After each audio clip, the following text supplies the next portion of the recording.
welcome to Sports News. We start with football. Nigeria international Victor Moses has completed a season-long loan move to Stoke City. The 23-year-old former Crystal Palace and Wigan Athletic forward, winger, who was on loan at Liverpool last season, is Stoke's sixth new recruit of the summer. The AFCON 2013 winner wasn't listed in Stoke's Premier League season opener against Aston Villa. Moses has been handed the number 13 jersey, which he wore in his first season at Chelsea. He'll be the third Nigerian to feature for the club after Seyi Olofinjano and Osaze Adengwe. Aaron Ramsey scored in stoppage time to break the resolve of Crystal Palace and give the FA Cup champions Arsenal a winning start to their league campaign. Crystal Palace, without a manager after Tony Pulis's exit, took a sharp lead when Brad Hagland headed in from a Jason Ponchian corner. The Gunners equalized just before the break when Laurent Koscielny batted home from Alexis Sanchez's free kick. The visitors looked set for a point until Ramsey turned a dramatic winner after Matthew Debuchy's shot had been blocked. As though the new era was going to get off to a faltering start. They've scored from 2 set pieces. Ramsey, who got him over the United Schneider, isn't he? Because Wesley Schneider played the same role for the Dutch. Sigurdsson. Meanwhile, Swansea City ruined Louis van Gaal's first game as Manchester United manager after claiming a shock 2-1 victory at Old Trafford. Swansea took the lead on 28 minutes when Gylfi Sigurdsson rolled the pass across the edge of the area and Ki Sung-young placed a low shot beyond David De Gea's reach. Manchester United equalized within 8 minutes of the restart as newly appointed captain Wayne Rooney's overhead kick from close range flew into the net from a Juan Mata corner. Summer signing Sigurdsson scored Swansea's winner with just 18 minutes remaining. Boney has had a very, very tough job today, but I think he's very clever here because he won the free kick and then he used his initiative to take it quickly. Swansea were on their way. Little turn of pace here from Jefferson Montero, and he stands it up beautifully. And okay, it's an effort at goal from Routledge that he gets badly wrong. But they got also in the English Premier League, substitute Chris Wood struck late to hand Leicester City a 2-0 draw against Everton in their first EPL match in a decade.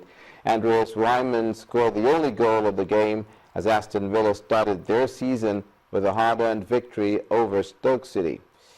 For some other results now, Saido Berahino's brace was not enough to earn new West Brom boss Alan Irvine a debut victory in an entertaining 2-0 draw with Sunderland. Eric Dier scored a dramatic winner on his Tottenham debut to give Mauricio Pochettino the perfect start to his career as Spurs boss with a 1-0 victory at West Ham.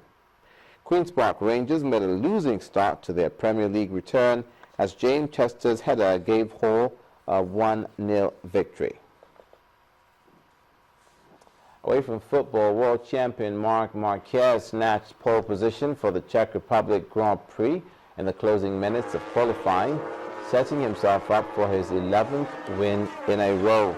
Ducati rival Andrea Iannone had posted fastest time in the later stages of the session, but he went down to third in the order as Marquez went round the track in 1 minute 55.585 seconds. Italian Andrea Dovizioso, also on a Ducati, seized second place on the grid in 1 minute 55.714 seconds to give the Italian factory a boost.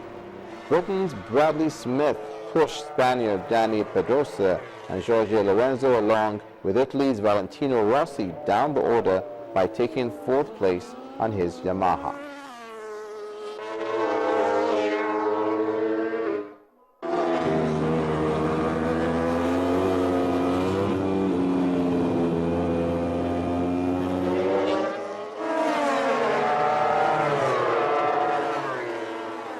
And that's it on Sports News. The news at 10 continues shortly.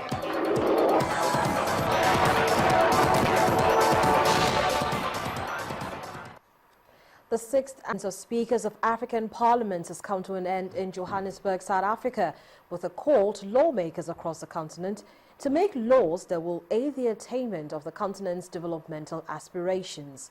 The president of the Pan-African Parliament, Betel Amadi, expects that what has been agreed will be passed on to respective lawmakers across African states to speed up the process.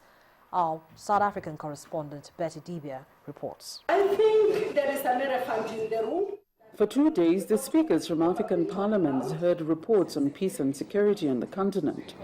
The yet-to-be-ratified revised protocol of the Pan-African Parliament, ratification and domestication of AU instruments, an appraisal of efforts to attain the Millennium Development Goals, efforts to fight desertification, the lot of women and children in Africa, as well as the African Union Agenda 2063, a vision to build an integrated, prosperous and peaceful Africa.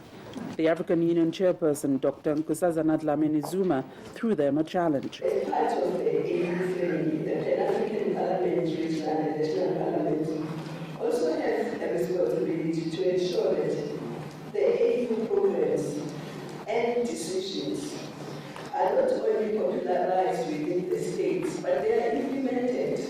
Dr. Lamini, I hope we have to have a mechanism whereby we can monitor and also follow up what's going on, because we have had so many programs in our own continent.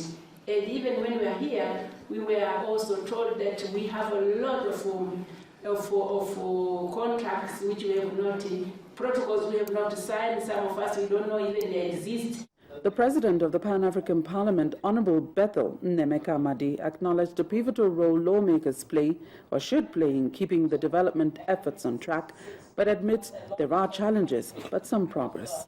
We are hoping that each national parliament will create a committee that will deal with issues of the African Union.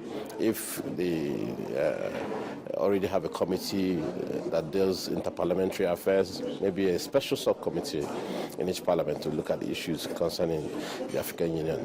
The process of integration cannot take place unless we have enabling environments being created for it.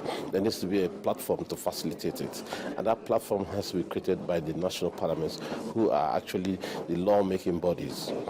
The final communique prescribed efforts be sustained to achieve set goals and, most importantly, improved synergy within countries, as well as popularization, implementation and monitoring of the African Union's programs and decisions.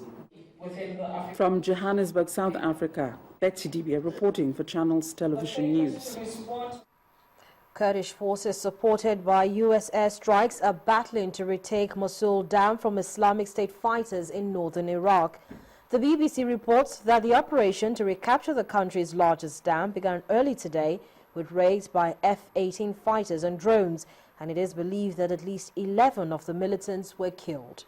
Meanwhile, at least 80 men from the Yazidi faith have been massacred by militants in northern Iraq. Women and children have also been abducted. Islamic State fighters entered the village, located 45 kilometers away from Sinjar, on Friday afternoon, reportedly telling men to convert to Islam or die. The group's atrocities against non-Sunni Muslims have shocked the international community into action, with the UN Security Council in New York imposing sanctions on Islamic State members. And finally tonight, a restaurant run by convicted inmates of Tihar jail in New Delhi, India, is gaining attention and giving hope to the prisoners. Early this year, some inmates were put through a special course in catering by the Delhi Institute of Hotel Management. This initiative, one of the many rehabilitation efforts of the Government of India, was an experimental scheme aimed at preparing the convicts for their reintegration into society. A rehabilitation effort in the right direction. This is Tihar Jail Food Court. Meals are prepared and served by convicted inmates, all smartly dressed. To be eligible to work here, first you must be a convict. Staff is strictly made up of a variety of criminals who have kept clean records during their jail terms. When they are out from the prison, maybe in 2 years, or maybe in 3 years, or maybe in 1 year, when they are out from the prison, they can reintegrate themselves into the society. Bar Krishan is 49 years old. He was an electrician before getting into prison 13 years ago for murdering his wife. Now he works here as a waiter. I'd like to thank the prison authorities for showing us the way. They've given us a way to carry it forward and lead an honest life. I'd like to open my restaurant by the name of Tia itself, provided I get permission from the authorities. Many of the clients are repeat customers who are happy with the services rendered. This food critic, Shan Shang, believes he owes these prisoners some responsibility. Nigerian prisons have been notorious for hardening criminals instead of making them better. Perhaps the authorities here would borrow a leaf from the Tahar jail and plan better options for prisoners to help them reintegrate into society. And the main news again. The Minister of Health today announced that the first Nigerian patient of Ebola virus disease has been declared fit and discharged from hospital in Lagos. The patient was among the team that attended to the late Liberian-American Patrick Sawyer, who was confirmed to have brought the disease to Nigeria. Former military head of state General Ibrahim Babangida has ruled out negotiation with Abubakar Shekau or other Boko Haram leaders whose identities and whereabouts have remained a mystery. And Kurdish forces, backed by U.S. airstrikes today, battled to retake Mosul Dam from Islamic State fighters in northern Iraq. That's the news at 10 today. Thank you so much for being a part of it. I'm Harriet Admini. Good night.